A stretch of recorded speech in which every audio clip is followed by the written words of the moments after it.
Man, I am feeling so blessed right now. Like, life is amazing. And I don't anticipate this video being that long, but I am inspired to talk about this topic that I've come to talk about before, relating to what gets my wheels going. All right. How y'all doing, by the way, on this Wednesday night?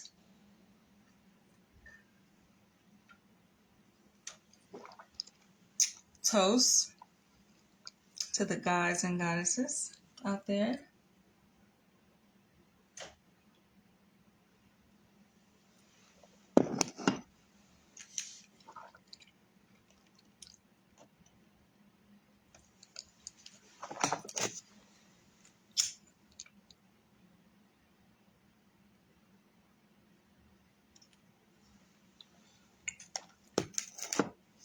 I'm grateful for wisdom. I'm grateful for experience, the wondrous experience of life and all that it has to offer.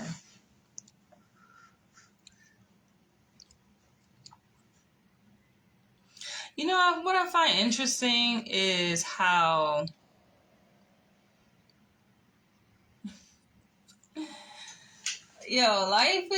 life is amazing. Life is so funny. What I find interesting is, number one, myself. Like, sometimes I'll pause and I'll reflect on myself. Sometimes I'm reminded of certain experiences. And I know, I'm pretty sure y'all experience the same thing, where you have to like pause for a second and look back and be like, damn, you did that shit. Like, damn, you the shit, girl. Like, I feel sometimes that we go through life, and I know for myself, like, I get caught up so much in me just living my ambitions, living my visions, and it becomes like this automaticity, right, of life, where you're not really thinking about it, you're just doing it. And then there are moments where, like now, you're like, you have a pause, right? You have a moment to reflect, and you like, damn, I did that shit. Damn, I am that bitch. I love myself above anything else. I love myself. I love everything that my hands have created. I love all the obstacles I've overcome. I love myself for facing the insurmountable challenges that I have come to face. Man.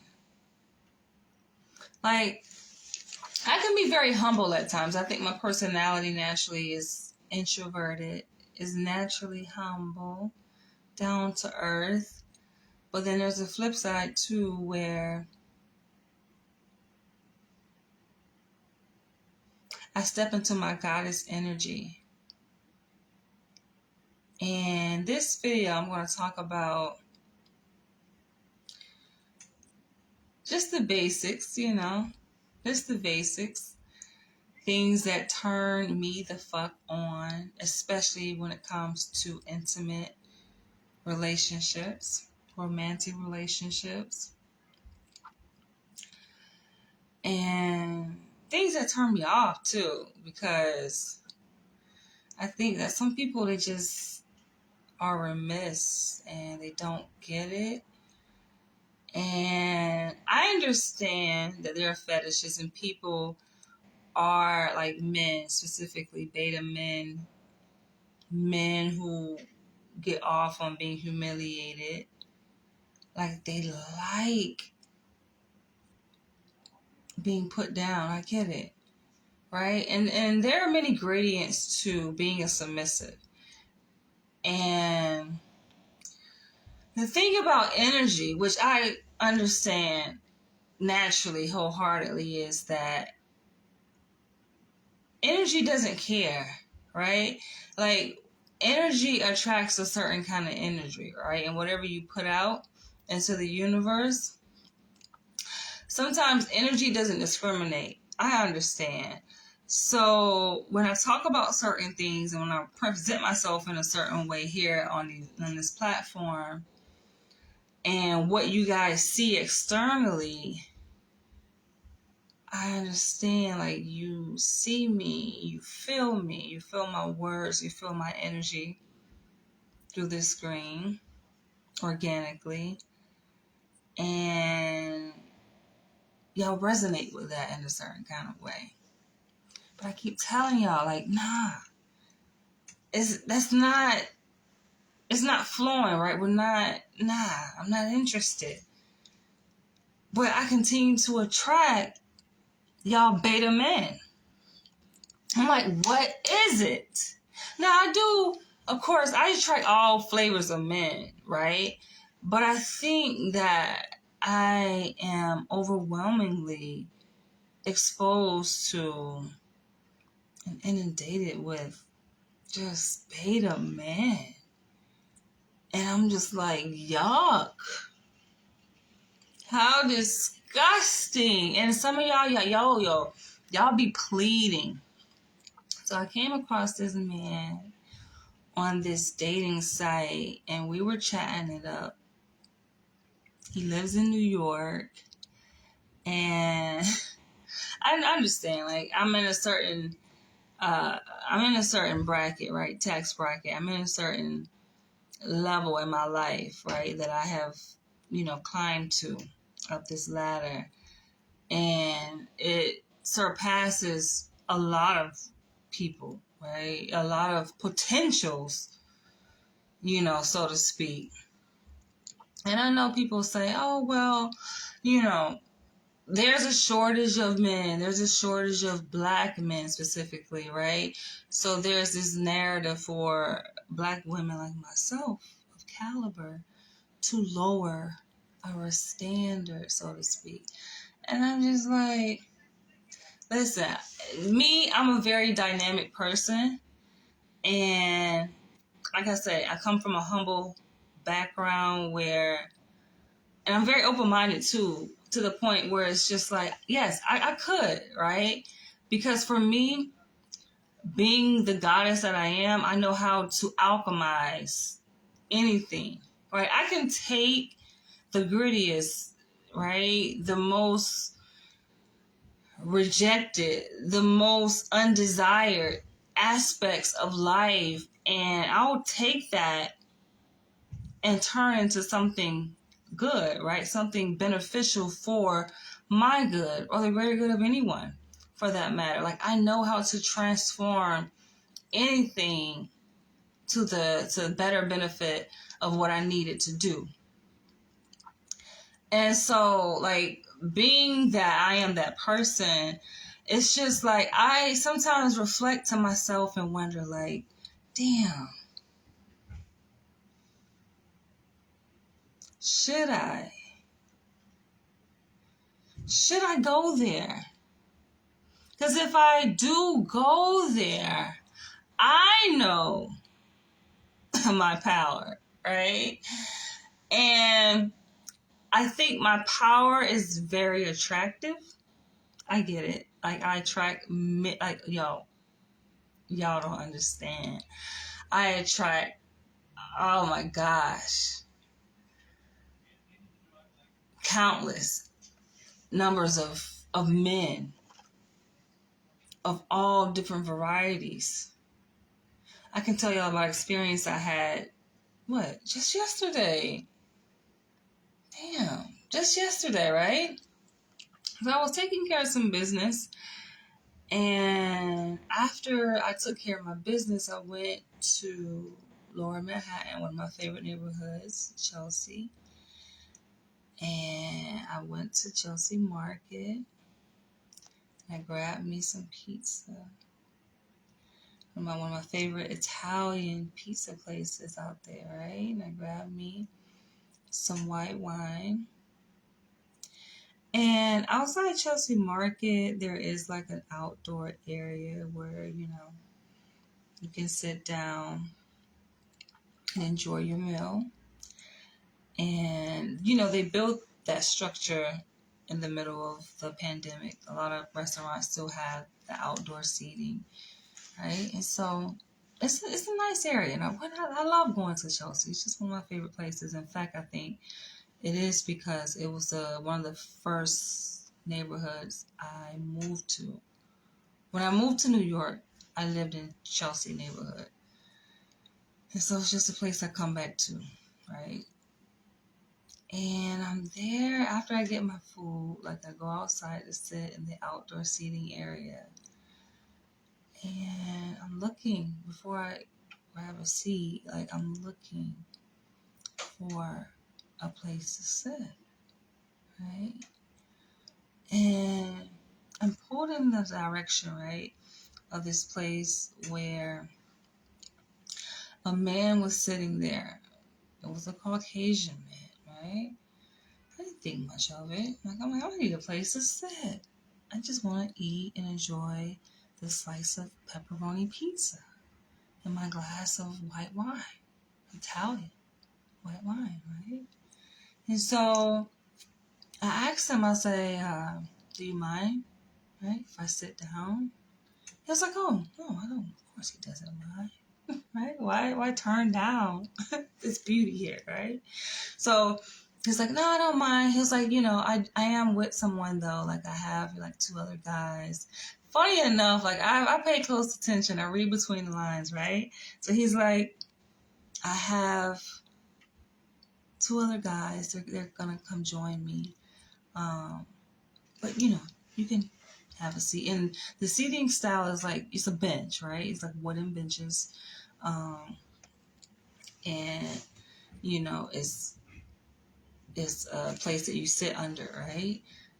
To protect yourself from the elements. And so, I sit down at the edge and he's sitting across from me. And I'm just beginning to eat my food. And then from there, I heard an accent when he was like, sure, right? I heard an accent. He was like, sure, you have a seat. So there was a pause. There was some silence while I was taking my first few bites. And then I broke the silence and I asked him, I said, where are you from? And then it's almost like he stumbled, like he was lying for a second. And then he's like, Germany. But the way he said it didn't sound like Germany, right? Now, although I am not well traveled in the sense of traveling outside of the United States, I have been exposed to many different cultures, right? Obviously living in New York City, living in Los Angeles, California, living in Atlanta, Georgia, like 3 most populous cities in the United States. Like, I have that exposure to a variety of different people from different nationalities, speaking different languages, right? So I know, I'm very attuned to accents. And even when he said German, I'm like, I didn't say anything. I'm like, okay, right? And then he's elaborating. He feels comfortable. Like, people usually do feel, and they just open up and they just start telling me things I didn't ask for, right? Just giving me unsolicited information. And so he goes and he's just like, yeah, we're here. We're visiting from Germany. And he's telling me about like places he's gone to during his stay, since he's been here. And then I don't know if he caught himself, but then men do it, right? It's like, I love being a psychologist because it's like you see aspects of people that they may not be consciously aware that they are revealing, but like, it's like you see them, you read between the lines, like you just see right through it, right? And so I knew it was going to slip out. And it slipped out where he said, my wife. He said, my wife. And he said, you know, he was sharing like different places they have visited in New York, his experience, and he was giving the vibe like he wasn't really feeling it too much. And I get it, right? He's like, yeah, first he says like, oh, I'm here with 2 other men. But then turned out the 2 other men turns into wife and daughter. So in my head, I didn't say nothing, but in my head, I'm like, how do we go from 2 men to I think that the 2 men was just like his end, right? To get me to sit down so that I'm not like, oh, you know, you hear with your wife, like, because of course I'm probably like, I don't know, but even I don't really care because this is New York, right? Even people say like, oh, I'm with my wife, I don't care, I just need a place to sit. But I think in his mind, he cared, and that's the reason why he had to flip it, right? I caught that shit. So I could tell because I read body language, pretty astute when it comes to that. And everything about this guy was communicating. He was inviting me in, right? Like he wanted to engage. He wanted to have this conversation with me whilst he's waiting on his wife and his daughter to come out. He said they were getting noodles inside Chelsea Market. He's like, oh, it's a long line. You know, and I don't know. I was like, yeah, I think it is, you know, because that place does have a lot of traffic. As he's speaking, I say, what part of Germany? I'm just curious. Then he tells me it's like it's the south, I think he said southwestern region near France. I said, aha! I knew I heard a French accent. It sounded more French than Germany. He's like, oh, well, I try to sound, you know, German, right? Like it's almost like he's like offended by me saying that he sounds French. And I say, okay, yeah, it must be some French influence, you know, in Germany. It's like, oh, the regions, like they border each other. So there is some, like interaction, as he describes it, not really influence of French onto the German side, but there's interaction between the different cultures. Okay. And, you know, he's saying how he and his wife were planning to go to the Natural History Museum, I think it's called, Smithsonian Natural History Museum. I think it's along the Museum Mile. And I was like, okay, that's a nice one. And he's like, yeah, that's something I enjoy doing.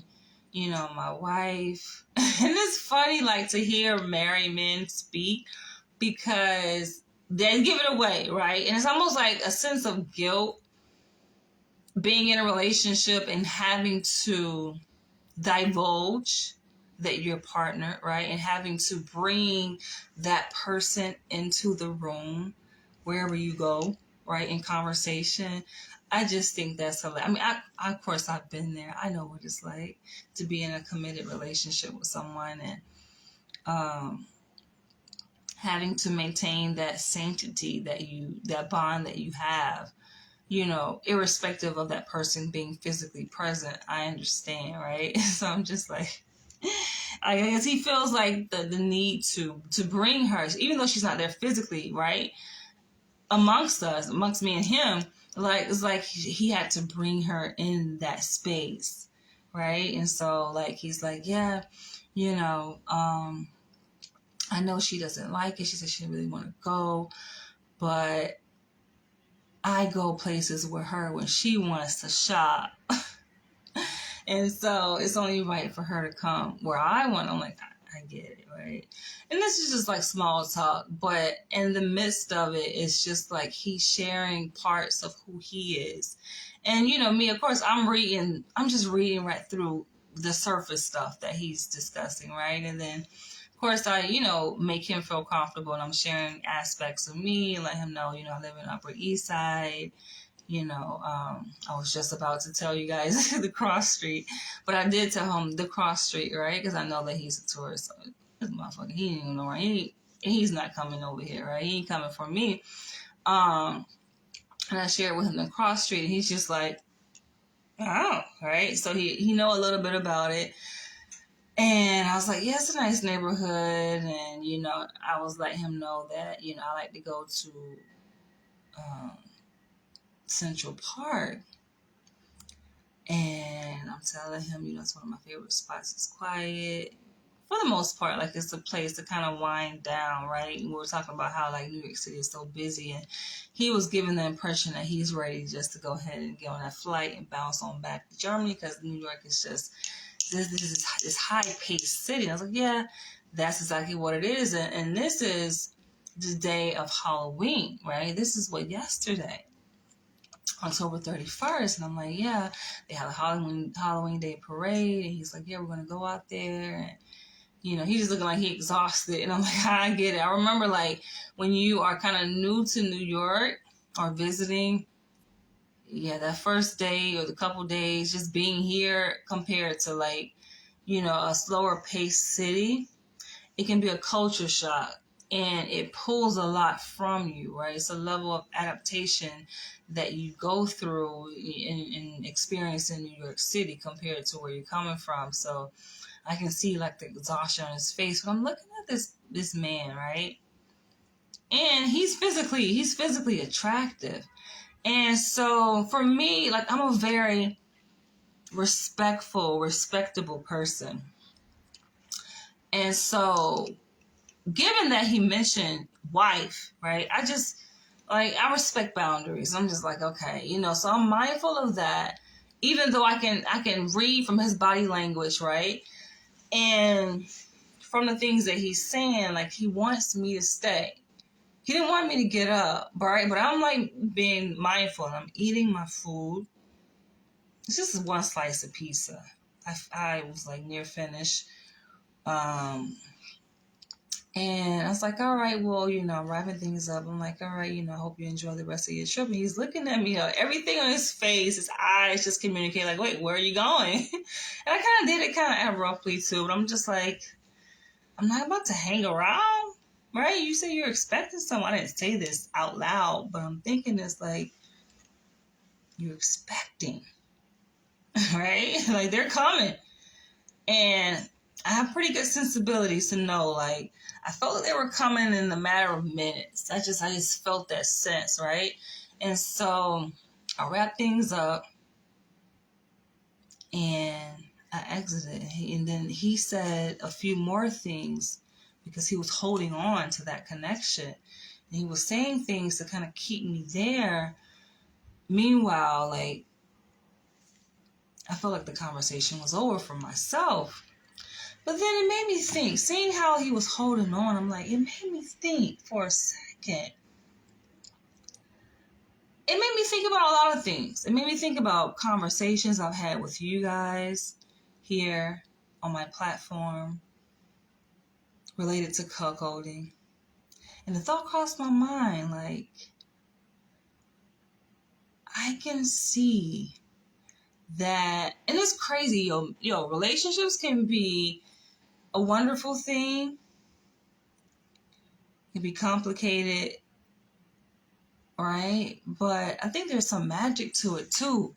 And the way my mind works, right? My mind can go like 101 different directions all at the same time. So I'm thinking, like, damn, he is so vulnerable right now. And I'm looking at him, like, I'm piercing right through his eyes, right? Like, my eyes just piercing right through his, and he couldn't take his eyes off of me. He's just sitting there. And as I pack up the conversation and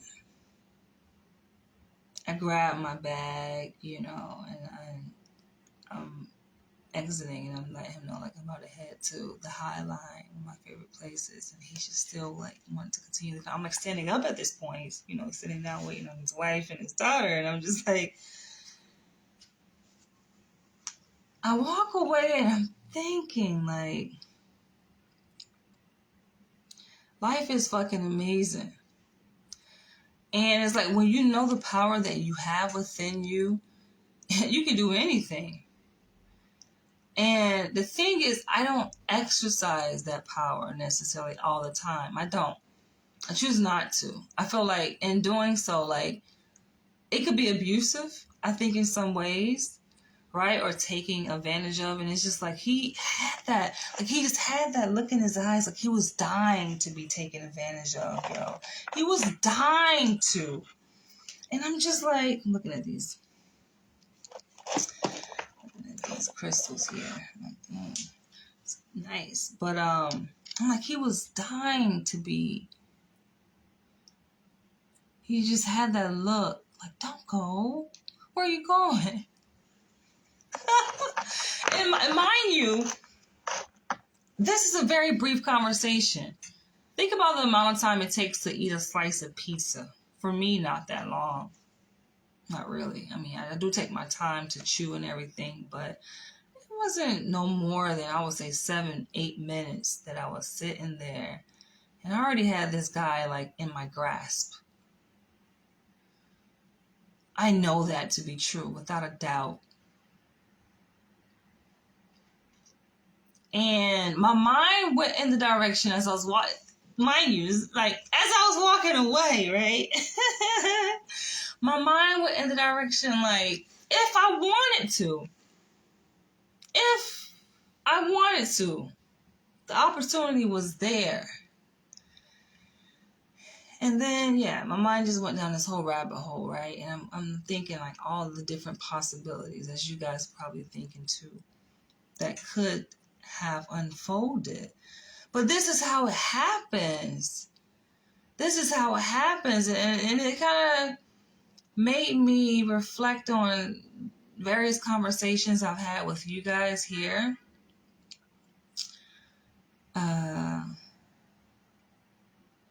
Hello, so if he would have asked for your number, would you have gave it to him? That's the thing, because I think, and it's part of my conditioning too, where I have been conditioned by myself and obviously socialized, right, to respond a certain way in interactions, right, to behave a certain way in social interactions, and we all have, right? So it, like I said, my mind, I went into some deep reflection. It made me like, and that's a good thing. I'm saying this to say that as I walked away and I had time to reflect, and I was walking on the High Line towards Hudson Yards, I'm just like thinking, like, all this, wow, I put up a guard intentionally. And sometimes it happens just automatically, subconsciously. My guard is always up. Always. Always up. And then I'm like, but I let my guard down in that moment. And it wasn't even the wine. This was before the wine really got into my system. It was only like a small little glass of wine that I had ordered with my pizza. And I'm like, I chose to do that because his energy, it felt harmless. It felt very innocent, right? And so you're asking me if he asked for my number, meaning that he wanted to continue a conversation, what the conversation would be. It could have evolved into something different, right? But it's almost as if, like, he was willing to risk it all.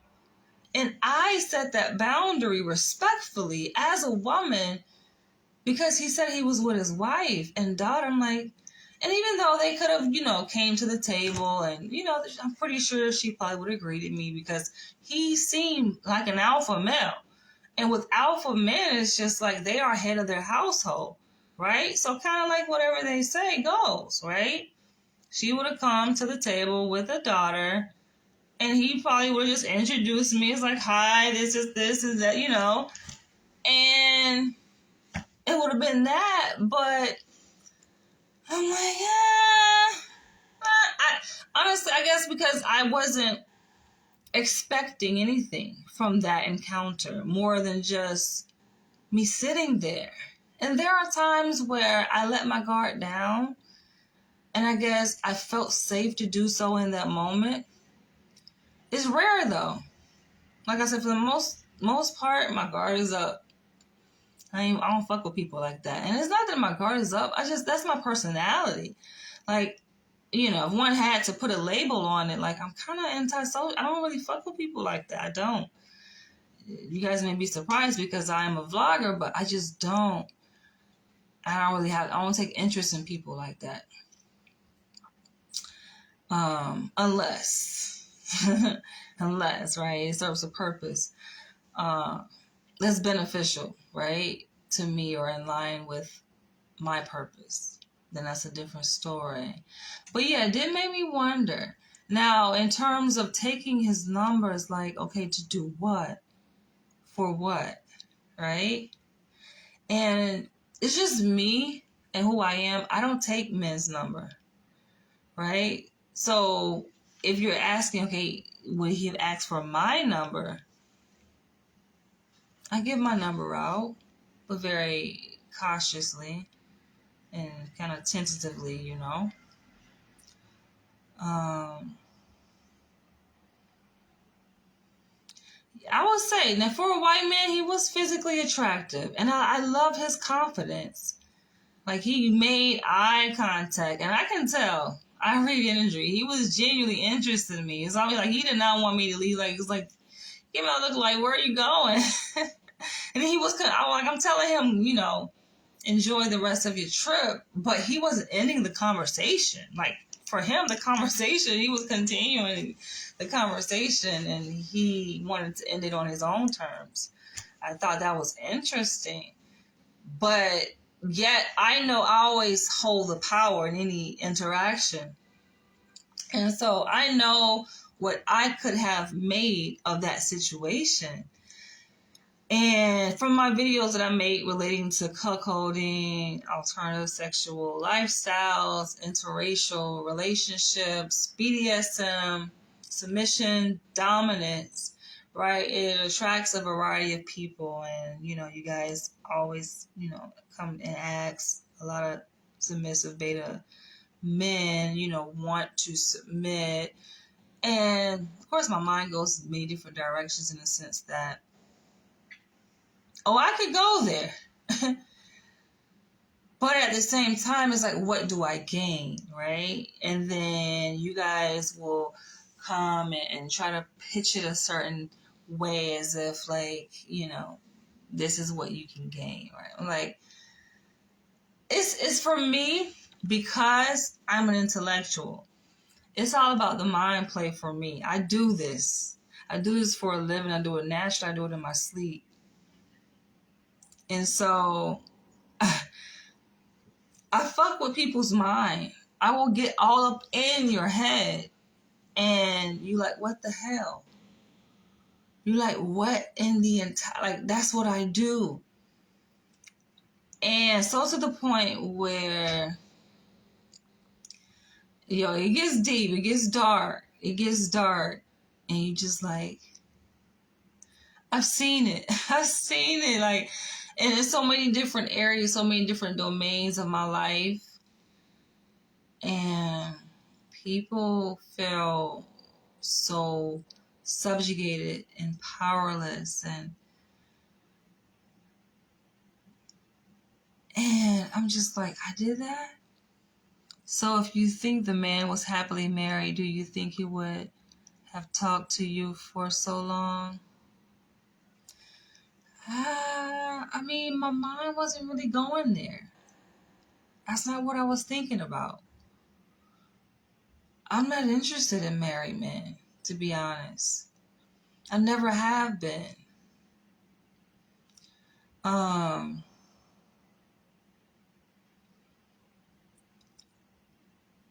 For me, I'm into like relationship dynamics, specifically dominance and submission. And I identify myself, yes, as a submissive, right? I made videos on this before in terms of like who holds the power when it comes to a DS relationship. I definitely get turned on by being dominated in every aspect of the word dominance, especially psychological domination. That comes organically, not forced, not in a performance, right? I think a lot of men are kind of performative doms, right? Or sexual doms.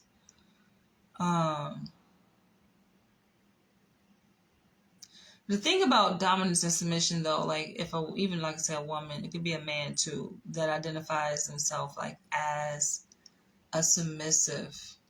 There is a level of power exchange. So while on the surface it may appear that a woman is submitting or giving up her power, even by the nature of her transferring her power to a man.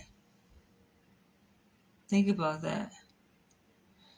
You have to ask yourself, who really holds the power? If a person can give you something, can they take it away? Can they manipulate it? Can they control it?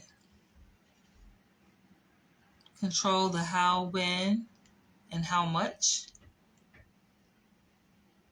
Right? So that transference of power through submission, let's say from a woman to a man, is really within her control.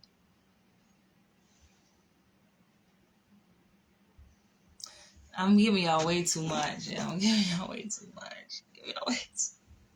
Pause. Pump the brakes, pump the brakes, pump the fucking brakes, yo. But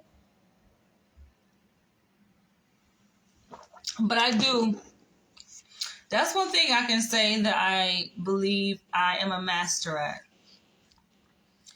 And there's often said that great masters are good subs. They've lived and experienced both sides of the coin. But I play with power and control. That's my forte, yo. I'm not even saying just like intimate or, romantic, dating relate. Like, this is across the board. I'm always manipulating power in relationships. I do that and I thrive off of that. And I'm being very vulnerable with you guys right now. But I do that. And I do it so effortlessly and subconsciously, though. That's the thing. It's not something like, I'm like with a playbook and intentionally, trying to pull the strings and puppeteer situations. Like, that's not me. But it's just who I am. It comes so natural. This is why I laugh and I may walk around so like confidently, and it irks certain people, especially people who are in superficial positions of power in corporate. I laugh because I'm just like, you will never be able to dominate me, ever. You may feel like you are. I would think so. If you don't respect the person that give it, then they will take it away. Exactly. And when it comes to, because on my dating profile, right, I do have that I'm into dominance and submission.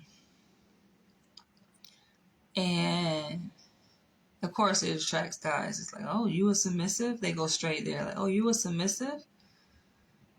And I have to pump the brakes. Hold on. Because I get it, there's an association, right? There's a link that automatically happens in a person's mind when they think of submission, especially men, like, oh, sex, oh, I can have my way with her.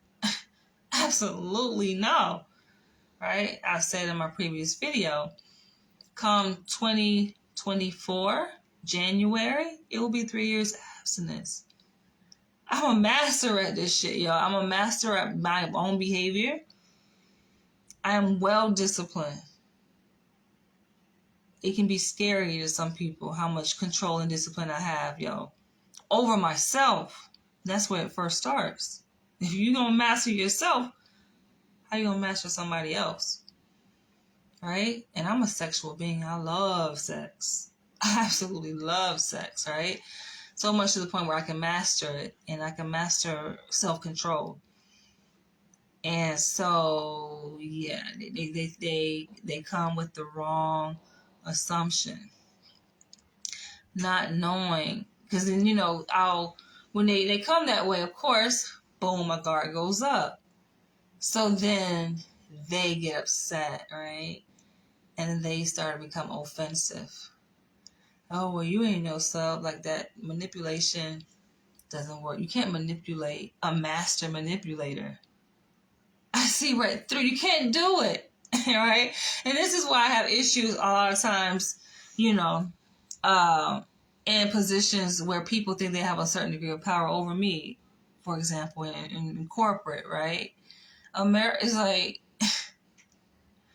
it don't fly. Can't do it with me. So, of course, I dial back. We play this dance, right? We play this little power and control dance. And I do it, obviously, to test. I'm filling a person out. I test to see. A lot of men just don't pass that test. Hence the reason why I'm single. The test isn't that hard, though. I feel like it's very doable. I don't say easy, but it's doable.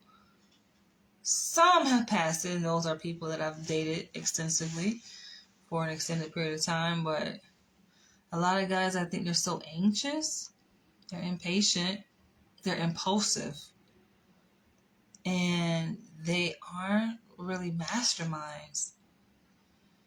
It's like their lower chakras is driving their behavior. And that, to me, is a turnoff, right? They're moved by that lower chakra energy. And so, yeah, they would just be like, all right, well, fuck you. All right, whatever. But for the guy that can stand it, then, oh, it's worth fucking wow. I ain't even got to toot my own horn, baby. It's just like, speaking from experience, it's worth the fucking wow. Because sex starts in the mind before anything else, above anything else. The physical part, that's just icing on the cake.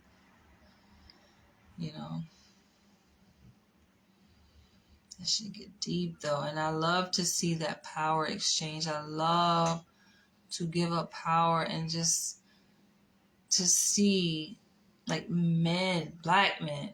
I'm attracted to black men, like, emboldened and empowered and just in a space of domination in all aspects, not just sex. Darnell Jacobs.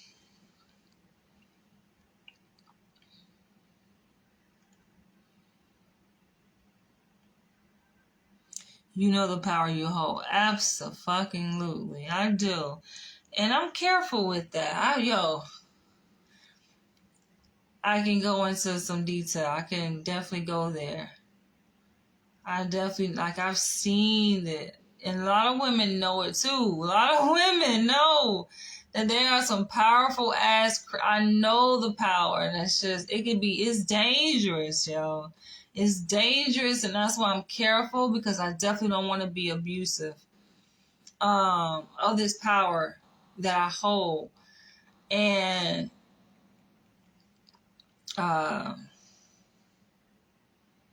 I talk about like building an empire, and a lot of people like, "Oh, what empire are you building?" Right? And I'm like, save that for another day. The people only do what others allow them to. Correct? Yes. People do what others allow, or they have done to them what they allow to do to them.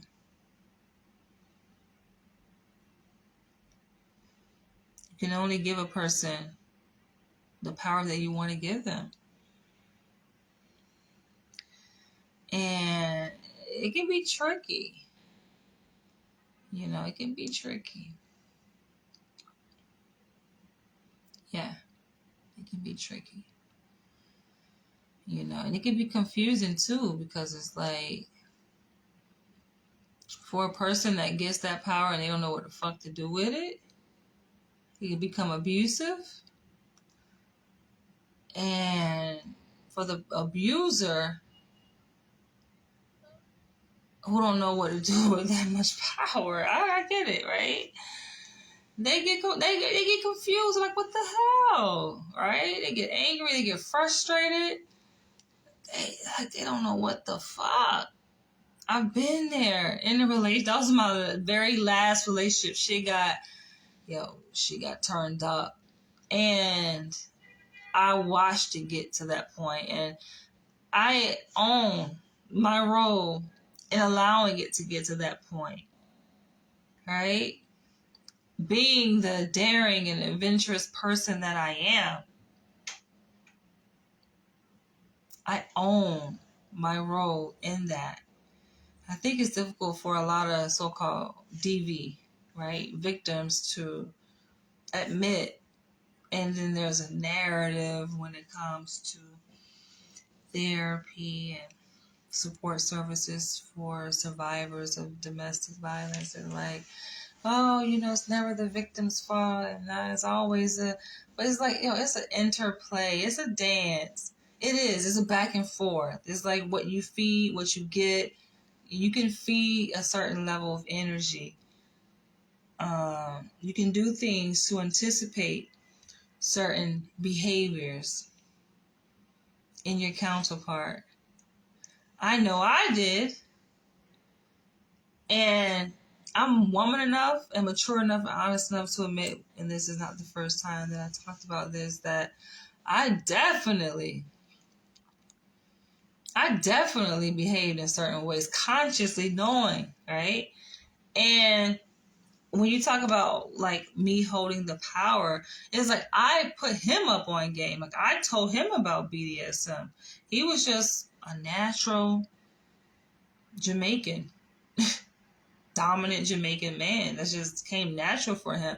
But then I told him about this world, right, of BDSM, this paradigm, which created a framework for me and being able to communicate and talk about my fetishes, my interests, and he gravitated right to it. Like, oh yeah, right? And oftentimes it's a woman that does the teaching. Like, we are the ones that instruct and teach, believe it or not. Women we hold more power than a lot of times we get credit for. But yeah, that shit is ecstasy.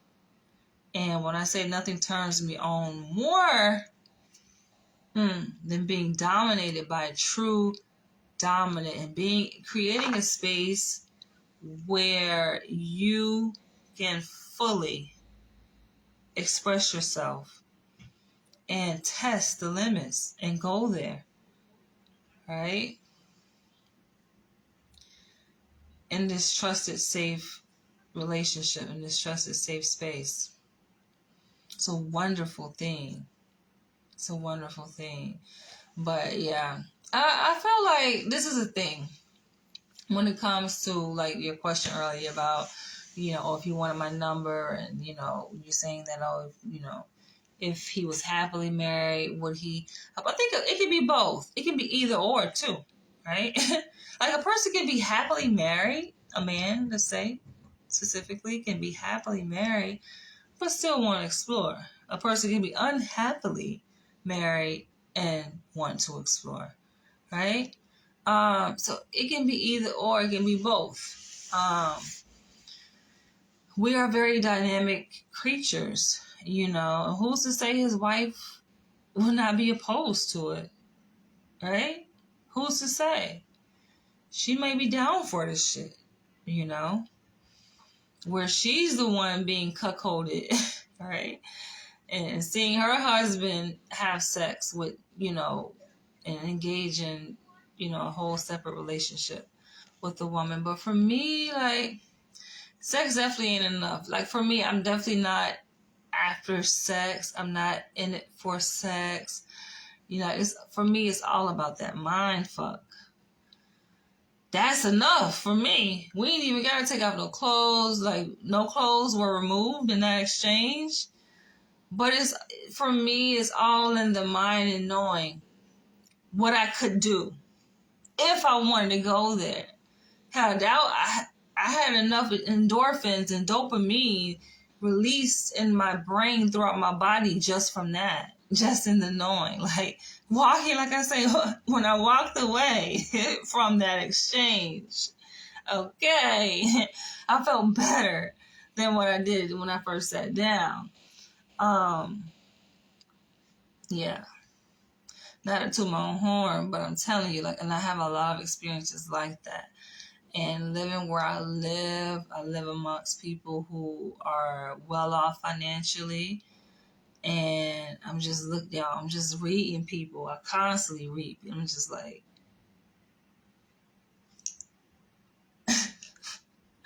I can definitely go there, but I choose not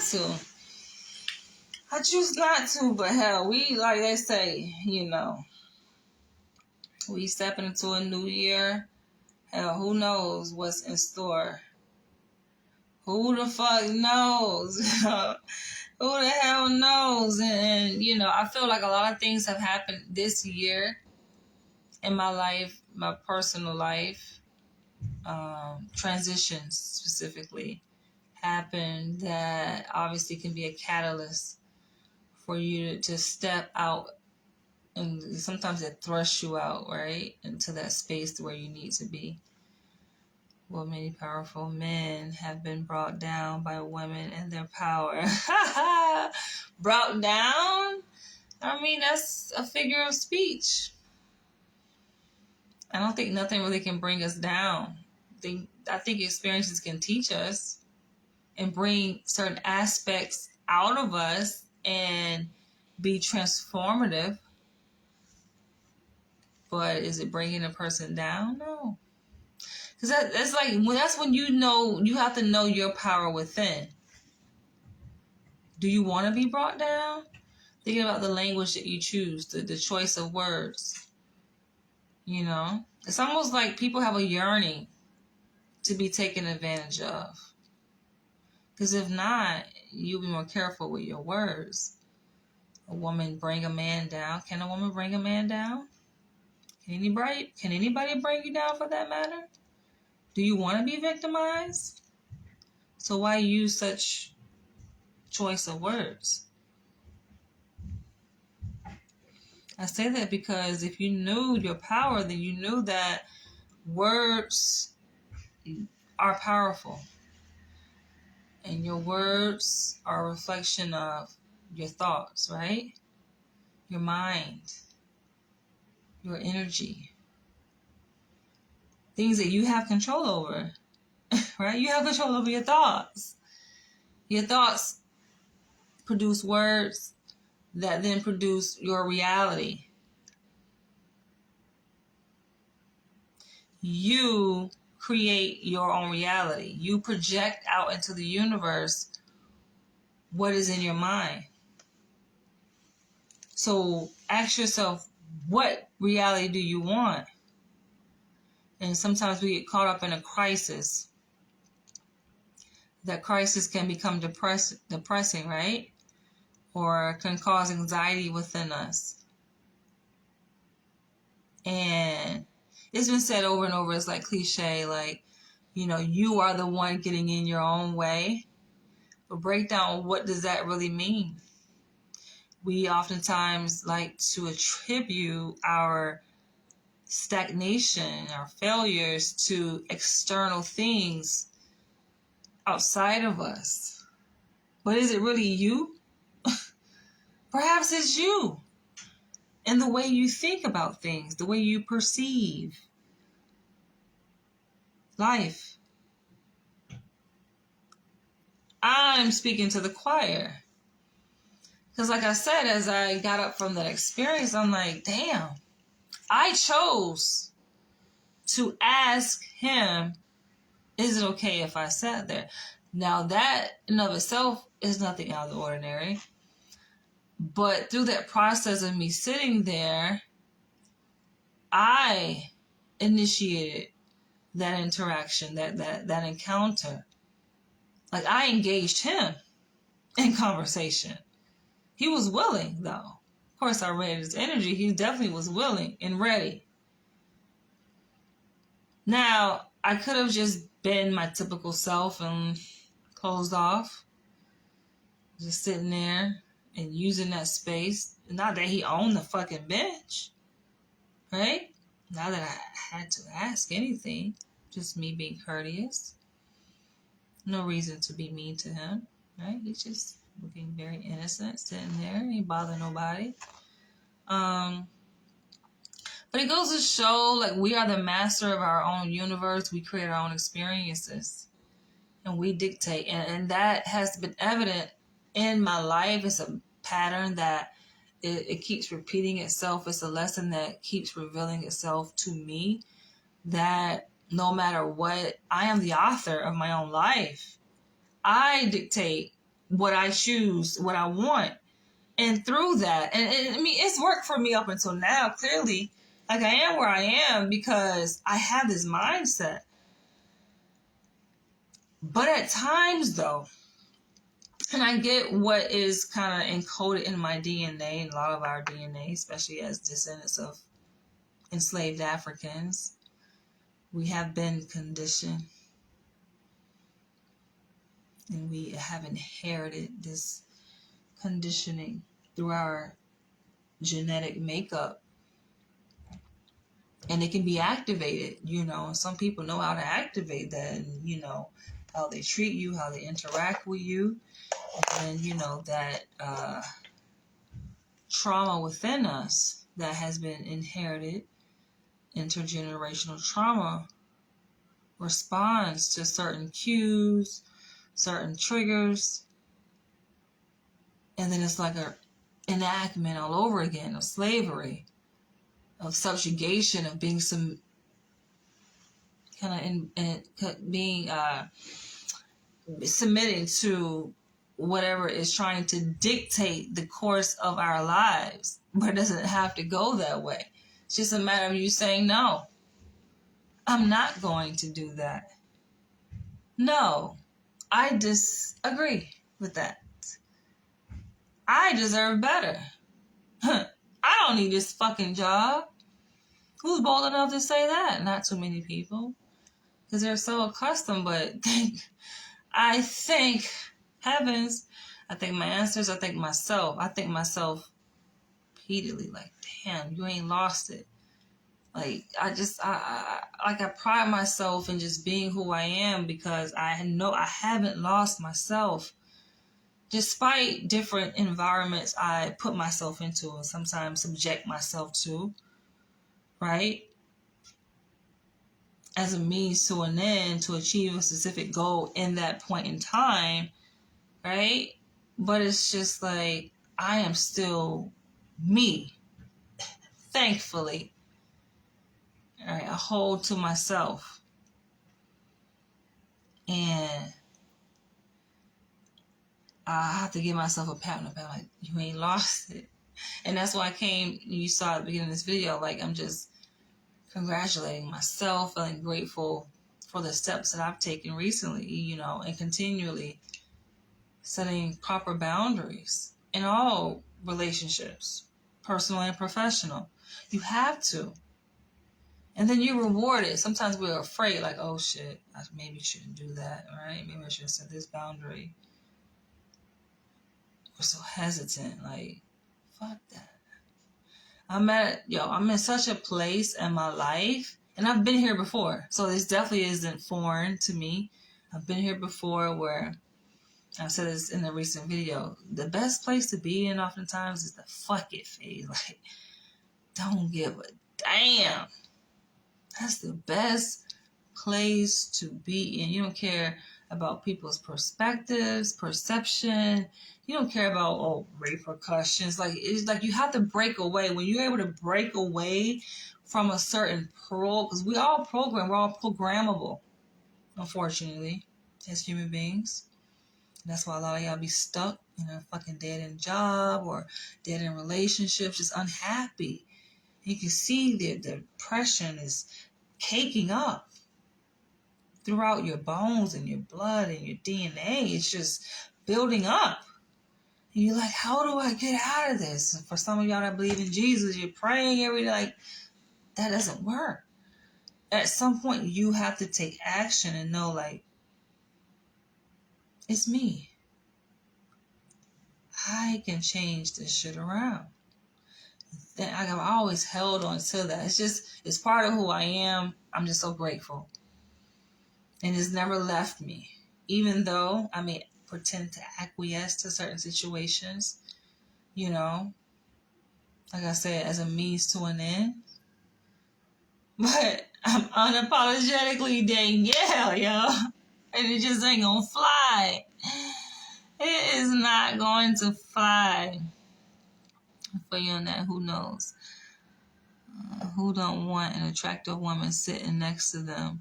I felt that's what he was feeling like. Okay, well, she's attractive, so why should I be mean, right? And he didn't want me to leave. And I'm just like, and he's asking like, so what kind of things do you recommend?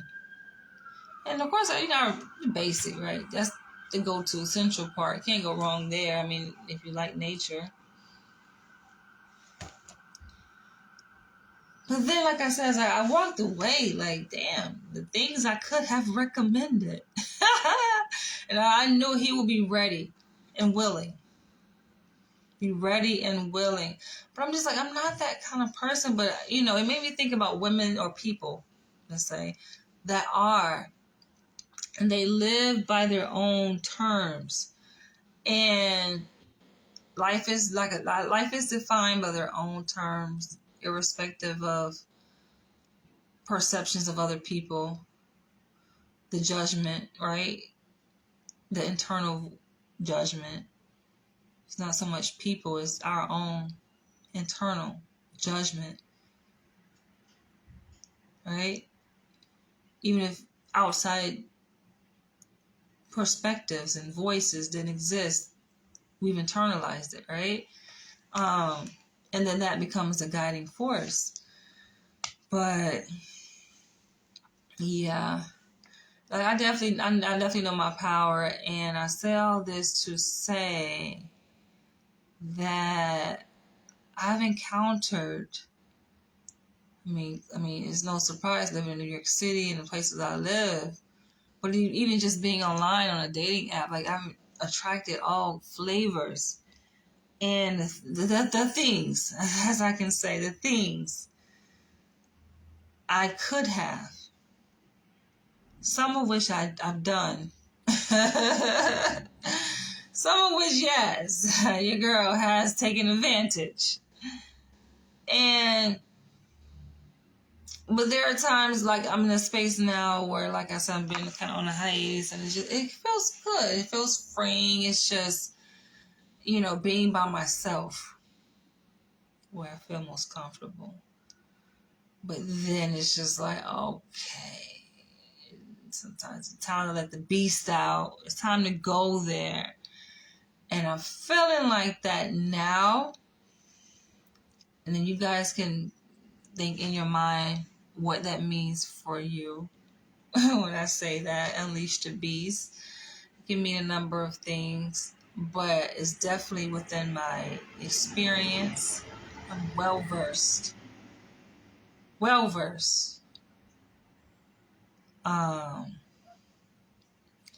at that. And I love a challenge. I'm not saying like, oh, I'm the smartest or I'm the wisest and the most meticulous and the highest of a mastermind.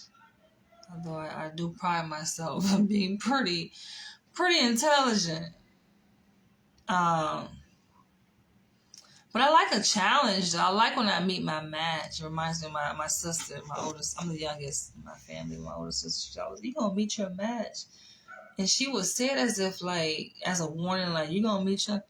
And I used to like smirk, like I will be happy when I do. I love nothing more than meeting my match.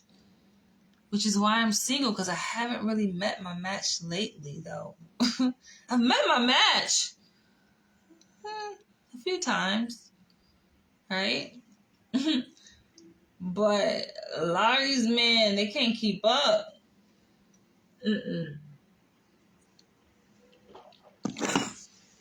I definitely run circles, and I don't like to get dizzy, you know. But I can definitely run some circles around many a men of all different kinds of stature. And I just think it's funny though, because like when men shoot their shot, like recently this guy, he said that he lives in Brooklyn, works for MTA, and he's filling me out. And this is how I know when guys are like, it's so many cues. Like I know people so well, and men especially so well. Like I can read y'all up and down. I know y'all all too well. But it's just like certain things y'all say, way you say it. And this is just purely written exchange. Not even like on the phone talking. You made it to that point. This is just sending messages back and forth. And y'all will say certain things that sound so passive. It just sounds so beta male, right? But I run with this. Sometimes I will, like, just for entertainment.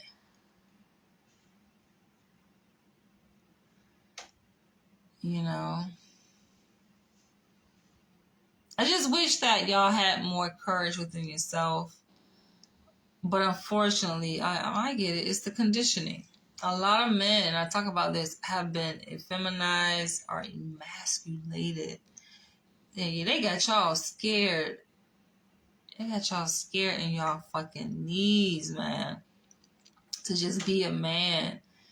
To just come on to a woman and say the things that you want to say. Right? Y'all tiptoe around shit, and then through that tiptoe process, that's where I come in.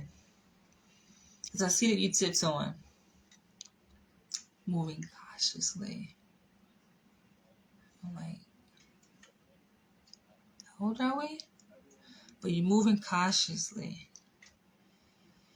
And some of y'all feel like you don't feel adequate, and it comes off very clear in the things you say, how you say it. I ain't gonna give y'all too much game. I'm just like, yeah, he got low self-esteem. He don't believe in himself. He wants me to take the lead. So I will sometimes. Shit get exhausting though. I don't like honestly, I don't. When I say I'm a true submissive at heart, I can easily take the lead. I just don't like doing it. But then it's almost as if the way men have been emasculated in today's society, in 2023 that we live in, women have to. Because if not, y'all don't know what to do with the conversation. Y'all sometimes even say it. I don't even know what to say. So you mean to tell me you messaged me to get my attention and you don't know what the fuck to say? Y'all to get a whole woman. Beautiful woman. She ready. In your fucking house. In your goddamn bed, and you don't know what the fuck to do. Now, like I said, I could run with that shit. I could run with it. I definitely know how to dominate a man. I know that you know when you have like a person under your grasp, it's almost as if they are defenseless, right? Their defenses are down. They're easily manipulated. It's almost like dealing with a robot, right? Like it's like you are puppeteering them. And I just don't like that though. But it's just like that's where a lot of men are. I don't even think that they know that though. That's a dangerous thing. Like this is where I'm at right now. This is what the dating scene looks like. And when I say build an empire, I gotta have the things that I could do. And it's shocking because it's like, of course, the pandemic helped. Fear is a great tool, right, to manipulate people. And it's almost like, yeah, COVID definitely was a great primer. So anything after that, like, a lot of y'all became ready. When I say ready, easily fucking programmable. It's just like, damn.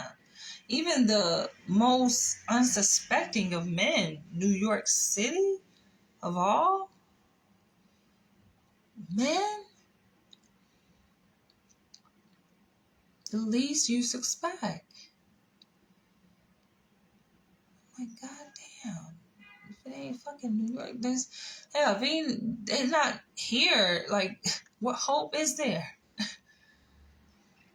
Because I always looked at, like, New York men to be the most alpha. There's still some left. But I'm just looking at a lot of y'all are just, y'all gone.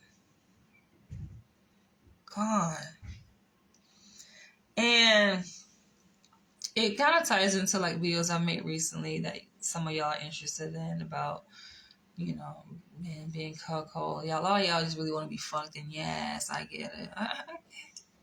That's the point a lot of men are at now. Alpha men turn beta men turn bitches. I mean, it's not my type, but yeah. I'm just like, well, damn. But I could go there, but I'm not interested in it. I'm surprised you still, he's gay. Who's gay? Who is gay? No, a lot of men are. So, okay, going back to the MTA guy. So he's like saying that, because, I know how to ask the right fucking questions. And for me, I get straight to the point.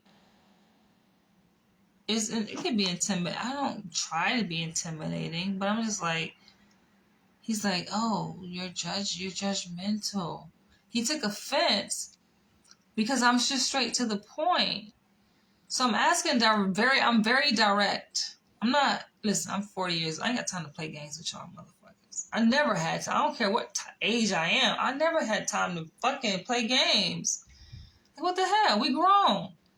Straight to the point. Do you live alone? No, I live in a family house. I live in a brownstone. But I'm preparing to move out soon. Right? He's telling me that he's submitting applications on the housing lottery for a 2 or 3 bedroom. Now, make it make sense.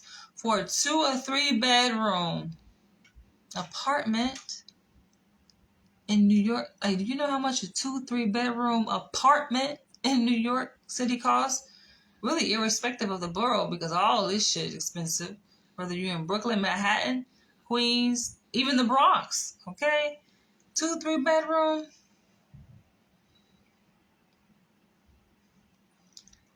And he's telling me he's MTA. I'm like, What do you do for MTA? Operator? Operator. I'm like, before I even Google this shit, I'm like, I know damn well them motherfuckers don't make enough to be able to afford 2-3 bedroom apartment. Right? Yeah, the niggas be trying so hard. So I'm just like, not to bust your little bubble. I know I'm not tripping, but I know enough to know that MTA operator, like, how are you gonna be able to afford that? 2-3 bedroom. 2-3 bedroom. Like, I feel like he's saying that to try to impress, right? You don't have, like, just be yourself. And this is where a lot of men go wrong. I felt like when I was in my struggling, hustling days, that's when dating was the sweetest. Right? Because everything was so raw, organic. Like, I'm broke. Ain't nothing. What the fuck you got to impress? We both in the same fucking boat. But now, given my status, and they see it, like, the motherfuckers be lying because they don't quite measure up. Right? And they feel like I'm gonna judge. Like, you better off just being honest. Listen, if you make $60K, just be honest. I prefer honesty. Because I feel like income can change. Hell, my income bracket change. Anybody income bracket. Like, if you really know my story, we're going to get there with American Dreamer one day. But motherfuckers really know, like, listen, you know where the fuck I come from? But yeah, it annoys me. Like, guys really lie. So he's like, oh, you're being judgmental. I'm offended. I said, no, I'm just straight to the point. Straight to, like, if something don't make sense to me, you're going to know. I'm very clear cut. It just doesn't make sense that you're saying that you're an MT operator and you're going for a 2-3 bedroom place. He was like, well, I'm only saying this, I wouldn't normally say this, but I'm only saying this because you're, well established as a psychologist. But I make $150K a year. I almost threw my phone down yesterday. I'm just like, so I'm just like, nah, the math is not mathing. I was like, nah, I'm seeing that the average MTA operator is a range. I think it's at like 50 up to maybe 100, maybe 110, right? But nothing more than that. So where do you fall in it? Because 150, I'm not seeing 100. He was like, well, that's the thing. I'm not a conductor. I'm an operator. He's trying to tell me the operator is the one who drives the train. The conductor is the one who makes the announcement. Cut the bullshit, man. I knew your ass was lying when you sit here talking about 2-3 bedroom apart. Like, first of all, and then he says it's just him. I say, if it's just you, I don't give a fuck how much, listen, I don't give a fuck how much money you make. What sense does it get to have a 2-3 bedroom place if it's just you? Especially if you financially responsible. I don't give a fuck how much money you pulling in. What is the point? What are you doing with the other? He was like, oh, I just want to prepare because I want to build a family. And I think he's saying things that he think I want to hear because of my profile. It says that I'm, my intent, obviously, I'm seeking someone to build get to know, nurture a long-term, serious relationship to build a family. But this is the bullshit, okay? And people have learned to ask me, oh, why are you single? Can I get a real fucking man that's just real? All the lie, like, don't lie. There are women that can't see through the bullshit. But to me, it's an insult when a motherfucker is lying. As if I don't know. So he got offended, and because I saw him very quickly in the short span of time that we were exchanging messages over the app, he was like, well, good luck on your search. Because I see your ass. You have nothing else to hide, okay? I bust your fucking bubble. And you realize I am well above your fucking caliber. I'm not trying to throw it out there, but like, I think he would have went further if he just, listen, come out straight. Listen, I ain't got it. I'm broke. Whatever, you ain't even gotta say it like that, but just don't lie, right? Just be honest. Just be authentic. Cut the lies. Because I feel like this is the thing. I'm a human being at my core. Take off all the shell and all the degrees. I'm a human being. I have lived life. You hear me? And if you come with your authentic self, genuine, my heart will resonate with that. Right? Heart to heart will resonate with that. And that's not what I'm getting. That's the thing. And so I definitely, after that little exchange ended and I bust his bubble and he felt probably reduced down to this size, I had to give myself a pat on the back. I'm like, job well done, Danielle, because this is just has been my experience. I be knocking their ass down like bowling balls, busting their little fucking bubbles like, don't come play with me. And the man that could make it pass the test, hey, job well done for you. And I feel like you don't even have to, it's not even a performance, like you got to do so much, but like just show up as yourself. Either listen, we are compatible or we're not. And for a man who is standing tall in his masculine alpha male energy, you know who the fuck you are and know what the hell you bring to the, you ain't gotta advertise just as well as I don't have to advertise. You got men asking, what do you bring? I ain't gotta tell shit what I bring. Listen, I show up as myself. Energy recognize energy. Either we are compatible and there is chemistry or there is not. Point blank, period. Okay? I know what it's like to feel that chemistry exchange and meet someone that, okay, this is right and the stars are aligned, and things just happen organically. I know exactly what that's like. So it's no forcing it. You don't have to push for things or try to pretend to be something. There's a lot of fake people pretending. It's like, yeah, this motherfucker young. I think it was like 35. You laughing? It's like, stop, cut the bullshit. Listen, cut the bullshit. Why? Yeah, just why? That definitely is a turnoff. But yeah, I've come across, and one may ask, okay, well, why are you on there? Like, I'm on 2 different dating sites. It's like, why still be? Because the shit is, sometimes it's fun. It's something to pass the time by. You meet some interesting people, I've met some characters that have made it past the app, and we exchange contact information, we meet up. I've met some interesting people. New York and LA, and in LA. And I know they are out there. I know for me, like, given my personality, I am a naturally introvert. No, I go out, but I'm not the one that just out up in people's face out in public like that. I'm not doing that. There are some women that do, but no, I feel like that's beneath me. And so, to reach me, you gotta end up on a dating app, And so there are men that be like, oh, well, what's your experience been like? That question alone lets me know a lot about this guy, I'm like, nigga, we here.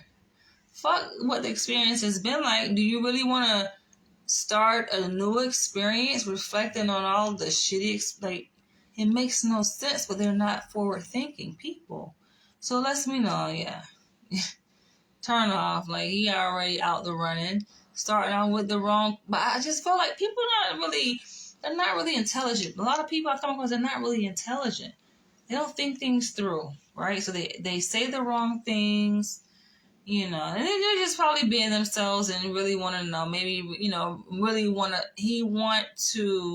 lot of men that ask that question want to kind of process their experience, right? I'm like, I'm not here to console your motherfucking ass on whatever bad experiences that you just had. Like, that is not a smart thing to do. The hell? That's a turn off. Looks like they want a debriefing, right? Apparently, and they may ask certain questions, but the question they're asking is just them wanting to talk about this that's weighing heavy on their mind. Instead of them just saying that, because not that I'm not open for a good conversation. Clearly I am. But you have to know how to lead in that conversation. I try to give them that space. But they be scared as hell. They do. Right? So they'll come, oh, what's your experience? Nigga, what you really want to say is, you know what? My experience has been shitty as hell. Right? And they want me to relate and you just want some support. That's what they really want. I get the question. But I don't entertain it. I don't. And there's a lot of questions similar to that too.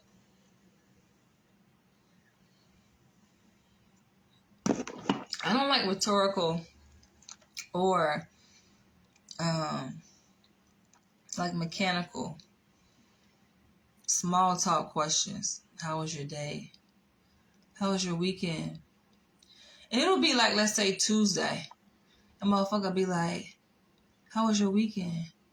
Motherfucker, the weekend long gone. Like, does it really matter? Do I even remember what the fuck I did on the weekend? Like, fuck, it's just so unnecessary questions that they be asking. I just like, you know what? Never mind. We already, at this point, like, we'll be the match. And then they'll, like, send me this message. And I'm just like, nah, I'm good.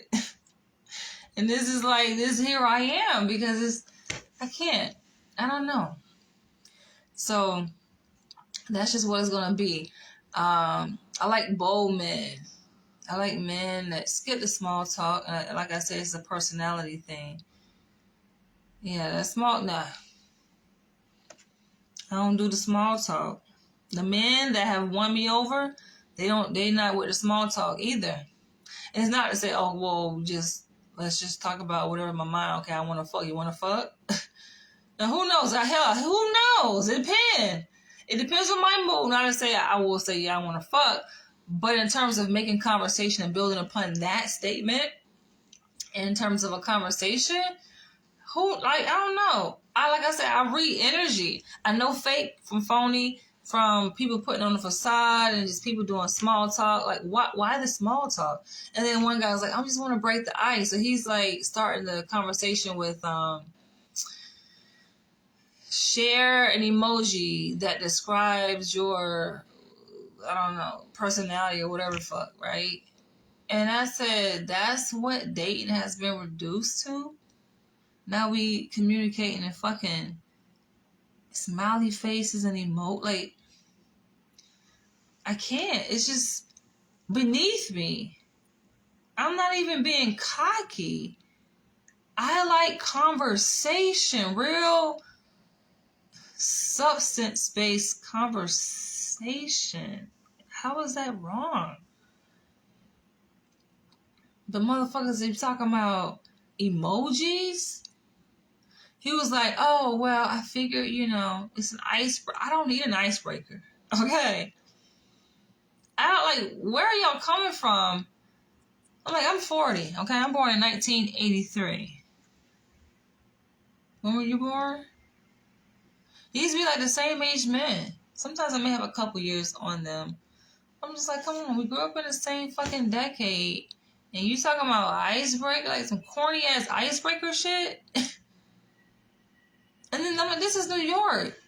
We don't need no fucking icebreaker, but people be acting all like, what, tension. Like, what is the, I don't understand. What is the reservation here? Like, get straight to the point. But yeah, I realized I did take that Myers-Briggs personality type indicator, and I realized that, yeah, that shit read me up and down, and it's true. I'm INTJ, right? That's me.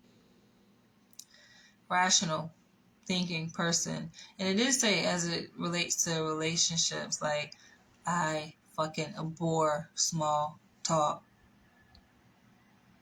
How was your, even at work, coming over, how was your week? Like, bullshit. It's straight to the point, right? But, like, do you really want to know? Like, it's the same monotonous bullshit, right? Nah. That sounds crazy. What sounds crazy? And let's see, who are Darnell? I think I've seen you before. Who, I would like to know who y'all be like watching me. I be wanting to know who I'm talking to. So then y'all get all cagey, like that's when y'all get shy. I don't like no shy guy. Nicki Minaj, I think she said that shit one time, like before she blew up. But it's so true. Nah, I don't like that shy shit. Dudes be like, oh, I'm shy, and you done lost your chance. Is you shy? What the fuck you nervous about? The woman should be nervous, but guys be in they soft girl energy shit. And I'm just like, well, I would date a woman. I have no interest in dating a woman. I don't want to be with a woman. I want a fucking man. Men are like, yo, if I'm bold, I'm courageous, the fuck is you scared for? Like, I can't be more courageous than you. But that has been the case. And I'm like, damn, have I really leveled up that much? That I'm much more smarter than all these motherfuckers? Much more bold, much more courageous? And I ain't saying just leveled up financially. I'm talking about spiritually. Am I that high up in spiritual rank? That I'm that fearless?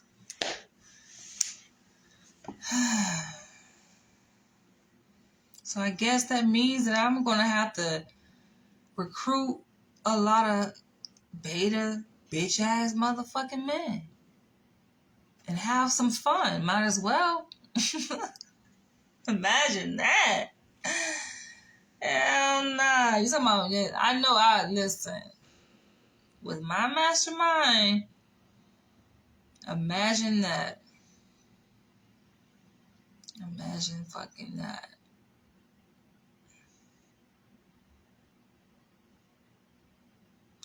That would be some fun shit.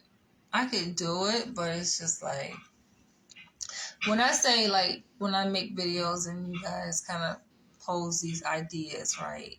Plant these seeds.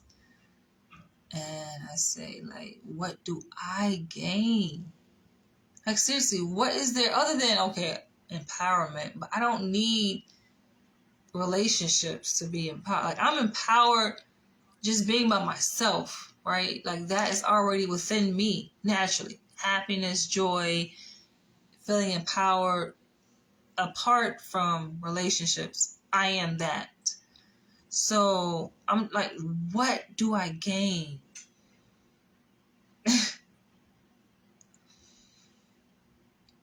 In building an empire of weak-willed people?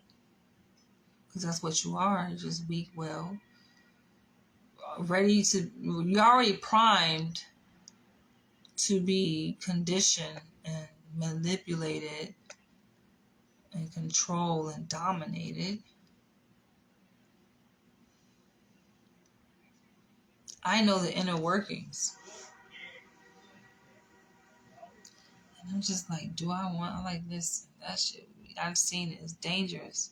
Do you do what works for you? You still avoided my question. Where are you from? Darnell Jacobs. This is where you get scared. I do that with a lot of y'all. Y'all be on my videos watching me, and the moment I like call you out and start asking direct questions, y'all get scared and you go running. You can tell between your fucking legs. You go running. But yeah. I mean, of course there's a benefit, but in terms of like sexually, it does nothing for me. It doesn't turn me on. It doesn't. the way I am wired, like, yeah. I get turned on just by mental domination. Me, myself, being dominated organically, right? Not in performance type of domination. But I'm just like, hell yeah. Somebody who is my equal, like my sister said, you're going to meet your match. Somebody who is my match. And I'm like, okay. Okay, then. What? You from New Jersey? But you live, how long you lived in Charlotte, North Carolina area? A lot of people leave up north and go down south because it's cheaper. Yeah, I thought about that. Getting land, get a bigger house. But I'm like, I like a challenge so much to the point where I'm like, I'm going to stay my ass right here. I want to live in the most expensive city. And if it costs, in order to live comfortably, you have to make $1 million or $2 million. Like, I want to challenge myself to do that. I feel like, why not? Shit, I'll get bored. You know, I live other places and I mastered that place. I achieved what I needed to achieve there, and time to go to the next level. You know, see, can I do this? Oh, so you're a Southerner now, 14 years? Yeah. And I thought about the idea of moving back down south. I'm like, but for what? I'm not challenged. I wouldn't feel challenged. I lived in Atlanta for 3 years. I'm from Florida.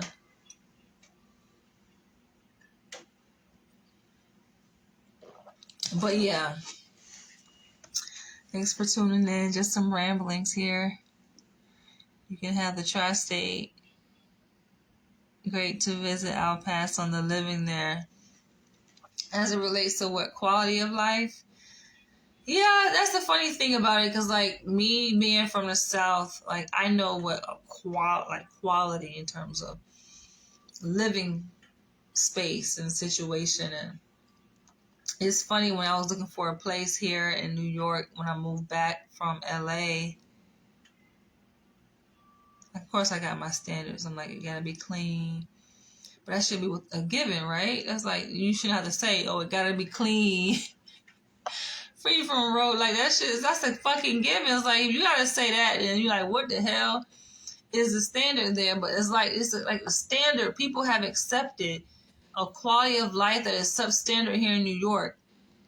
So people are used to living amongst rats and roaches and bums and, like, are you kidding me? Small, tight spaces that has become like the standard. So anything even remotely a little bit above it, it's just like, oh, you live in luxury. Like, what the hell?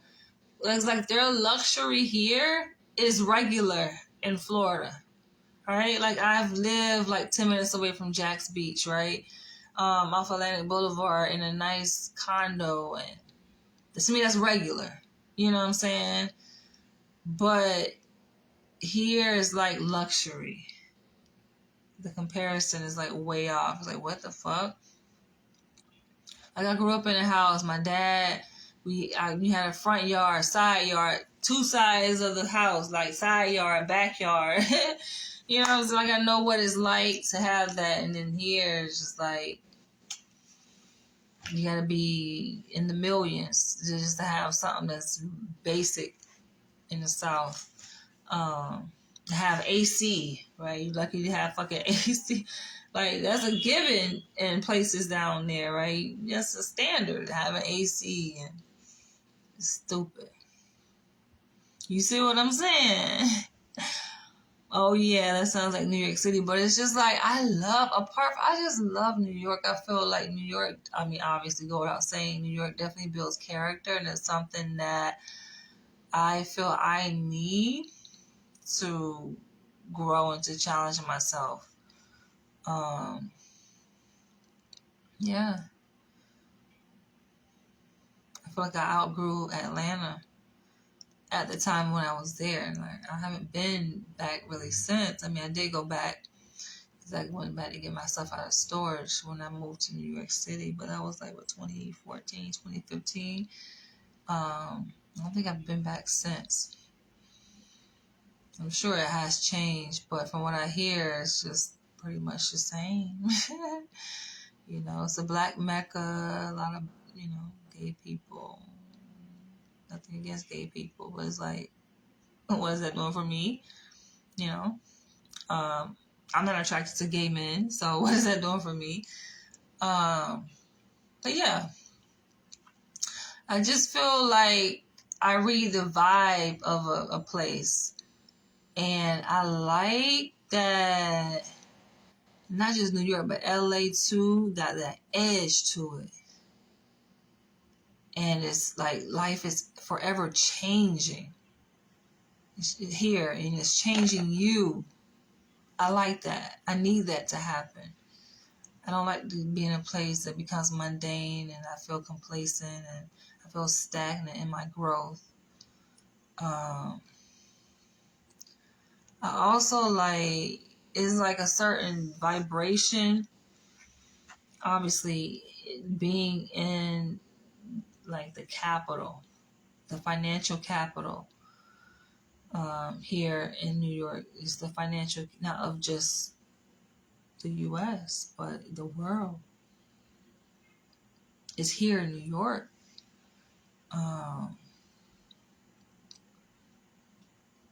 Like New York is a city-state, right?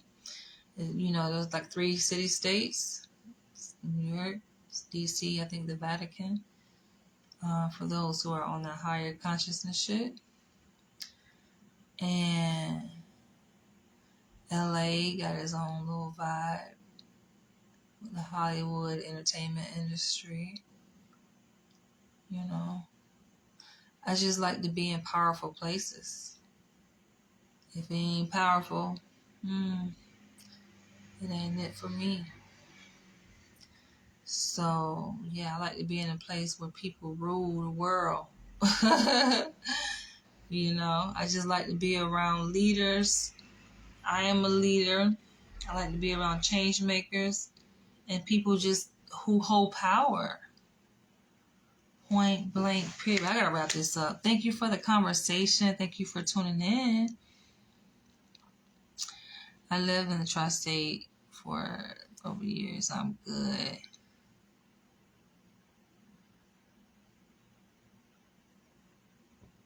Charlie? Or are you saying Charleston? Nah, New York definitely is it.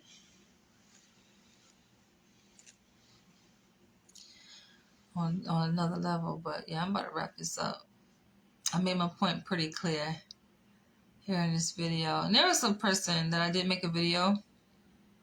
I figured you were talking about Charlotte.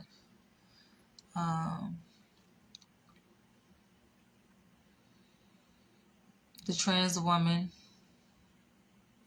posing as a heterosexual cuckold man.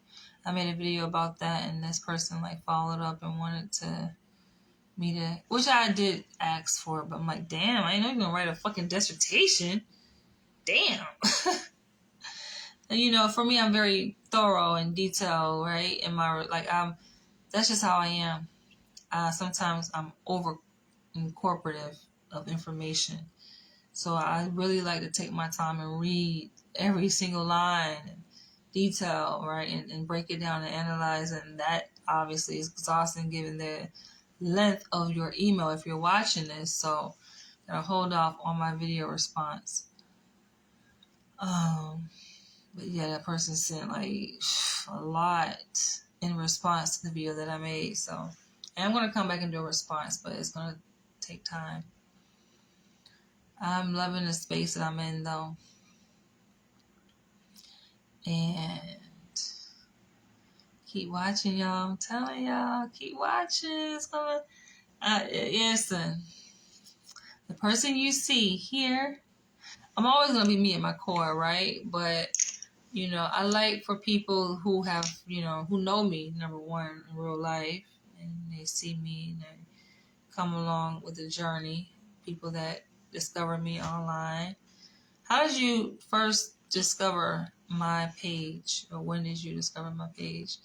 When, for those, obviously met me here and then they continue to watch and, see me grow, see me change, just know it's not really change. It's just a revealing, right? It's always been there in me. It's just me exposing it. You're going to be watching. Just popped up. Yeah. Yeah, but I've been having the beast kind of caged. It's been caged, but it's always there. And, when people ask me, like, oh, when did you come across this? Or when did you come this? I've been on that list. I used to have visions, and I'm about to wrap this up in saying this. When it comes to, like, bondage, that's one of my fetishes. I like bondage. I like being beaten. But this is something that has been with me since I was a little girl. So don't be alarmed. Don't be surprised. And I think this is a thing, though, because people will think they know a person and they see, let's say, a person turn into a butterfly. And they're like, oh, they've changed. That's not how they used to. Like, you didn't know that person. That's always been in them. It's just, they reach that point and they blossom. It's always been there. And we all have that space. Catch y'all later. I definitely have to go. I'll catch y'all later.